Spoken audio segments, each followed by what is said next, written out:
रामपुर नामक गांव में एक दंपति रहते थे, राजू और रीमा।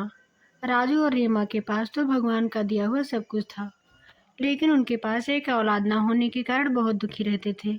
एक दिन एक बूढ़ी दादी उधर से गुजर रही थी। तभी उन्होंने रीमा को देखा और बोली, बेटा, आप इतना परेशान क्यों दिख रहे हैं? तब रीमा ने बताया, क्या बताऊं दादी माँ, भगवान का दिया तो सब कुछ मेरे पास है, किसी भी चीज़ की कमी नहीं है, लेकिन एक औलाद ना होने के कारण हम लोग बहुत परेशान रहते हैं। रीमा ने बताया, दादी माँ, मेरी शादी हुए 10 साल हो गए, लेकिन मुझे कोई संतान नहीं प्राप्त हुआ, इसीलिए हम लोग बहुत दुखी रहते हैं। तब दादी माँ ने बताया, बेटा, आप छठी मैया का व्रत रखो, हो सकता है छठी मैया आपकी ये प्रार्थना सुन ले। जो लोग इस व्रत को नियम पूर्वक करते हैं, छठी मैया उनकी प्रार्थना अवश्य सुनती हैं। क्यों ना बेटा, तुम भी एक बार ये व्रत रख के देखो, छठी मैया अवश्य तुम्हारी प्रार्थना सुनेंगी। रीमा व्रत को रखने के लिए तैयार हो गई। तभी दादी ने कहा, बेटा, क्या आप मेरी कुछ मदद कर सकती हैं? मेरी बहू का भी छठ का व्रत है, लेकिन मेरे पास पैसा ना होने के कारण मैं सामान नहीं ला पा रही हूँ और मेरे बेटे की तबीयत बहुत ज़्यादा खराब है। तब तक रीमा दौड़ी दौड़ी गई और अंदर से कुछ पैसे लेकर आई। रीमा ने 2000 रुपये दादी माँ के हाथ में दे दिया।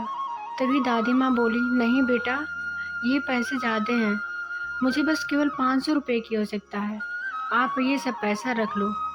और दादी माँ गई अपने बहू के लिए सब सामान लेकर आई। उसके दूसरे दिन ही छठी मैया का व्रत था। रीमा भी सभी महिलाओं के साथ मिलकर ये व्रत किया। रीमा पूजा के लिए घाट पर उतरी ही थी, तभी उसका पैर फिसला और वो नदी में बहने लगी। चिल्लाने लगा, बचाओ बचाओ, सीमा बह रही है। तभी 2 आदमी दौड़कर राजू को पकड़ लिए और बोले, भाई साहब, आप भी नदी में बह जाएंगे, ये बहुत गहरा पानी है।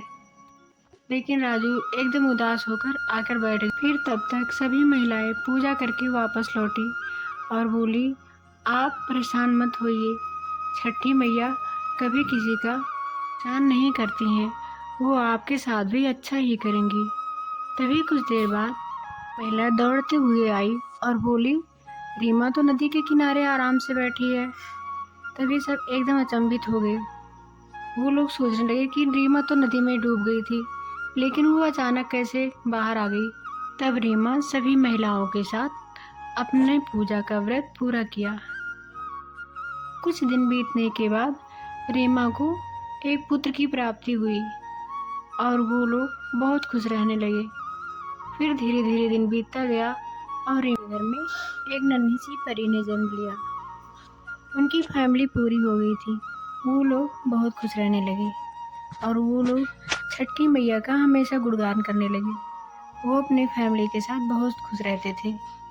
धीरे धीरे दिन बीतता गया और बच्चे बड़े हो गए, लेकिन रीमा ने ये व्रत नहीं छोड़ा और वो ये व्रत बहुत विधि विधान पूर्वक रहती थी और हर साल वो बहुत अच्छे से इस व्रत को करती थी। बोलो एक बार छठी मैया की जय।